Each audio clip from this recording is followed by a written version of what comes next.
Yeah.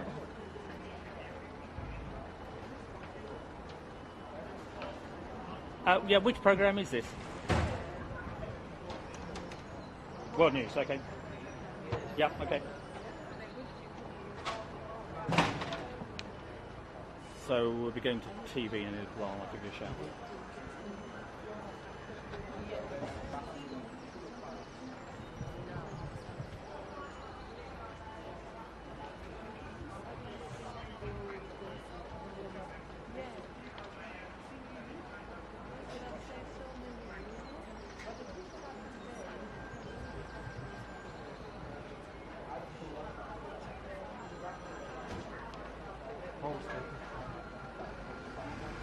Hi, Warren.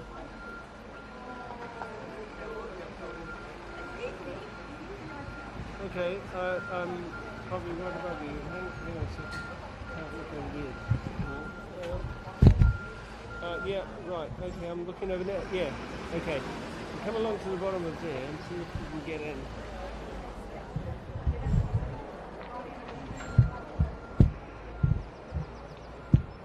Yep.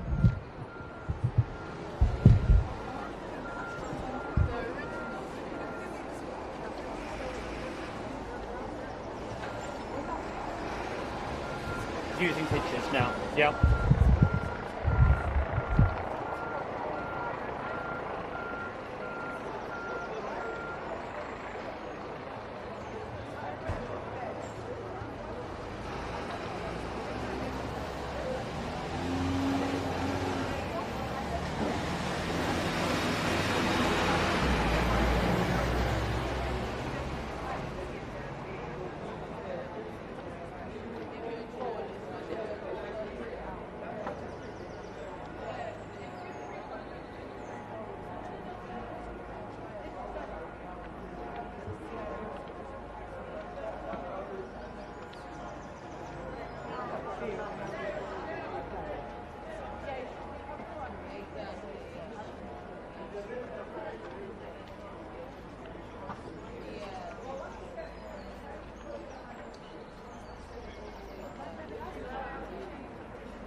Okay. Come to a short.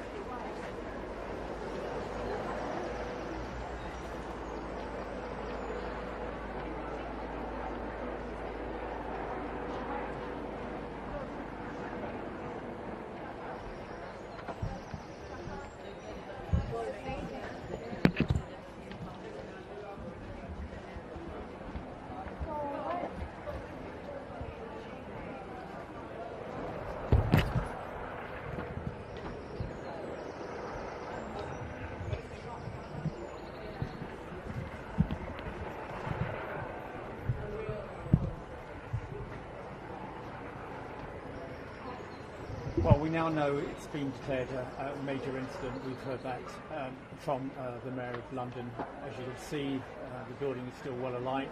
The fire service tell us it's alight from the second to the 27th floor. You can see just on the left-hand side of the building, you can see that hydraulic platform there, which we don't think is manned, with the hose playing on that corner of the building. About an hour ago, we saw a person briefly come to the window once or twice, just about where that hose is playing. We haven't seen that person since. We believe it was probably a resident. We understand that the fire service have been inside the building using breathing apparatus, so we're hoping that person has been rescued. As to people trapped, people injured, all we have at the moment is information that a number of people have been treated for a range of injuries. In the early stages, the police said 2 people were treated for the effects of breathing in smoke. We now know that there are more injuries than that, but we don't know the extent of them. There are fears, as you can see, debris falling off the building, that it might collapse. People are being pushed back. The fire itself is abating a little, perhaps, simply because a lot of the combustible material has already been burnt. You can see just how blackened and charred the outside of the building is now. We can't see firefighters going into the building. Our view is obscured, as you can see, by a building in front of us. But we have seen hoses playing on the building, sometimes on the right-hand side of the building. So we assume that there are people manning those hoses and that firefighters are very close to the building, though there is the risk of it collapsing and certainly the risk of fiery debris falling on top of them. So firefighters taking enormous risks, presumably to try and rescue people that may be trapped inside.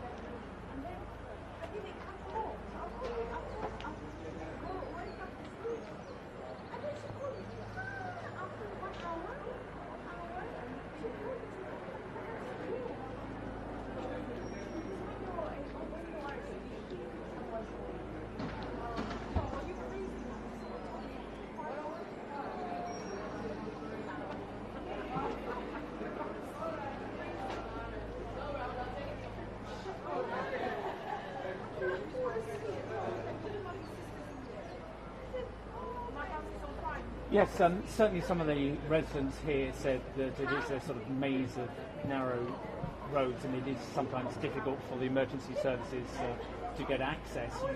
As you know, the streets of London are pretty busy anyway, so certainly there's a road below us, and some cars have to be cleared out of the way for the emergency vehicles to get through. We know there are something like 40 fire engines here and 200 firefighters, and we've seen ambulances, lots of ambulances arriving. And we've also had this statement now from the fire brigade. We've had a statement from Assistant Commissioner Dan Daly, and he said firefighters wearing breathing apparatus are working extremely hard in very difficult conditions to tackle this fire. He didn't say whether they were inside the building or not, but you would presume if they had that breathing apparatus they were inside the building. And he went on to say this is a large and very serious incident, and we have deployed numerous resources and specialist appliances. The fire actually started just before 1 o'clock, and you can see that column of smoke rising into the morning air. Fortunately, there's not a strong wind here at the moment. That would have made the firefighting very much more difficult. And that column of smoke rising almost vertically into the sky and then drifting away.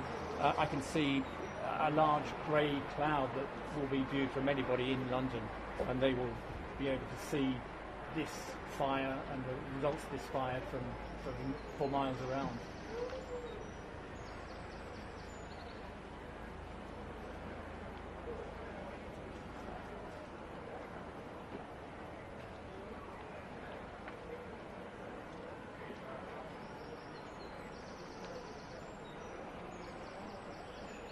I can't give you a number. As you say, I've heard perhaps 200 flats, perhaps 200 people. These are just estimates, really, of the numbers who would have been inside. You have to remember when this fire started, it was at 5 to 1 in the morning. So most people presumably would have been at home in their flats, in bed. So it would have had probably the maximum occupancy rate. There would have been more people in that block of flats than there would be at any other time. So that will obviously be a matter of a lot of concern for the emergency services.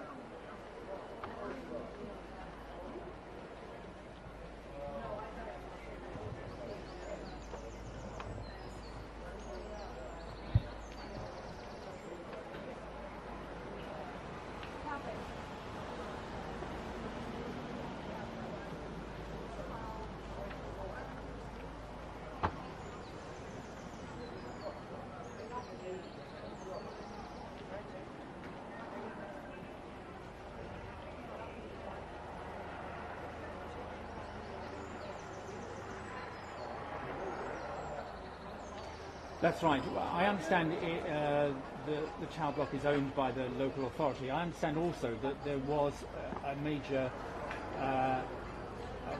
repair of the block, that it was refurbished from top to bottom fairly recently, probably since 2013. I haven't got the dates on that, but a lot of work was done on the block, so it may be that some of those concerns dating back to 2013 were addressed in some way, but we will find out about that, no doubt, in the fullness of time.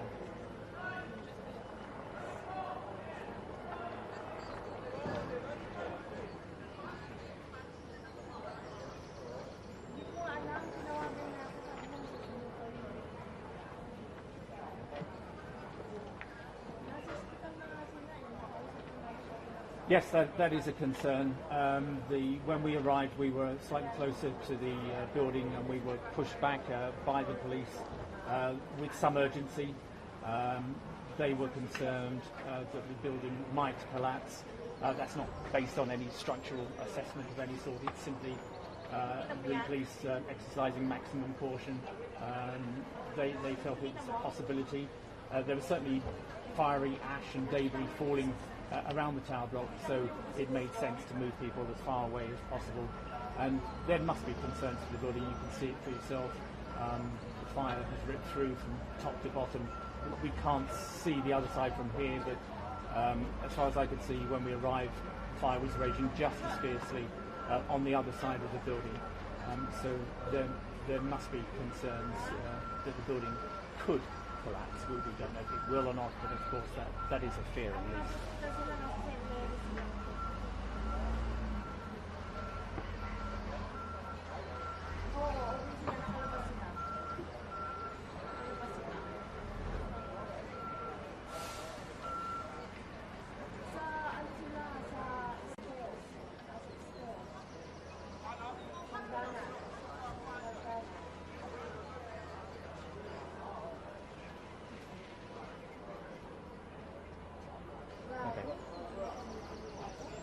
Still on pitch.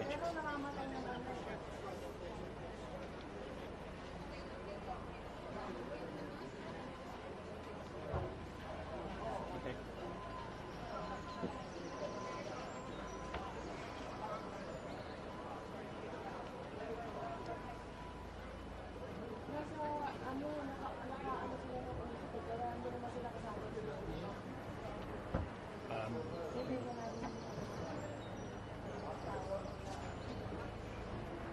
Hello there.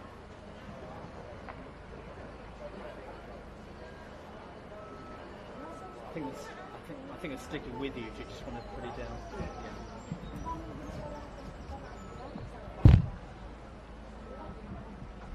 Okay.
Sorry?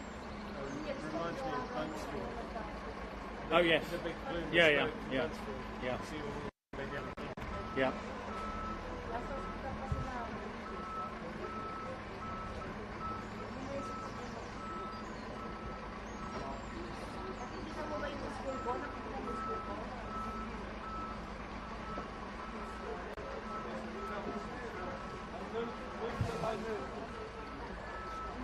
Somebody right on the top. Oh, is it just...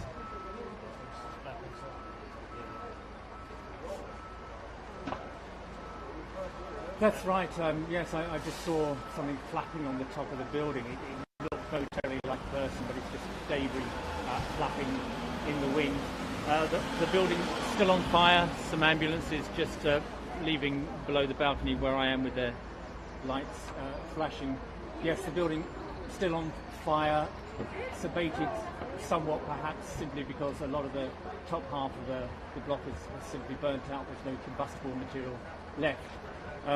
There's one corner of the building which hasn't been consumed by the fire, and there is a platform, a hydraulic platform with a hose playing on the building. That platform itself has a ladder going up to it, but it's automated, so there's no firefighter on the top of it. And it's at that corner of the building where over an hour ago we saw a person coming to the window once or twice. This was at a flat that wasn't consumed by a fire. A person apparently looking out of the window once or twice. We haven't seen anything from that corner of the building recently, so hopefully that person has been rescued by the firefighters. We know that they were using breathing apparatus, so presumably they were inside the building. It has been declared now, according to the Mayor of London, Sadiq Khan, a major incident, and certainly you can see that by the amount of resources here. 40 fire engines. The operational support unit is just arriving below me from the fire brigade with its lights flashing.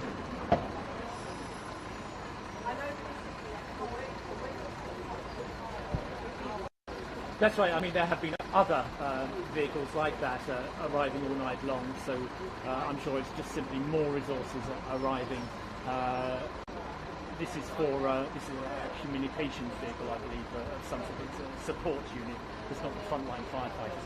They have been here in force since 5 to 1 in the morning.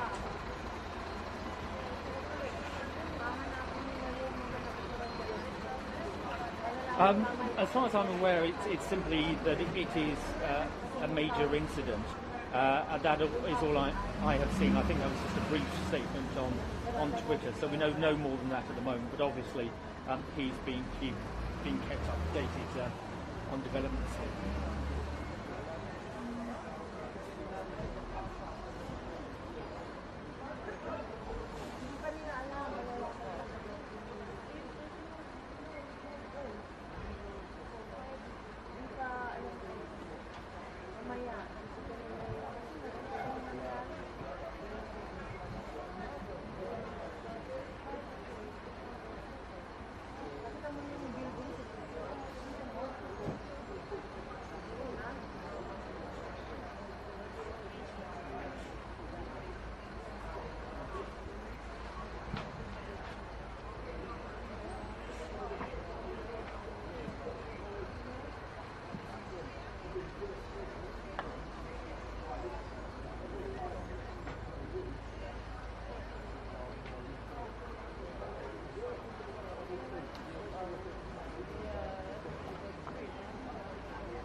We got anything more coming up? Yeah, at 5 o'clock we got lots of requests, so World TV and radio at 5. How are you doing?